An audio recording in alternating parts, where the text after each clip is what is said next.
অনেক সুন্দর কলার বাগানটা। এই কলা বাগানটা অনেক সুন্দর।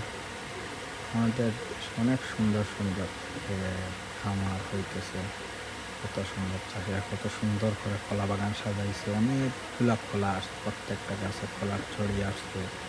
দেখতে অনেক সেই একটা অনেক সুন্দর। দেখ আফসোস হয়, যেমন একটা বাগান আমরা যদি সাজাইতে পারতাম কত না সুন্দর হইতো।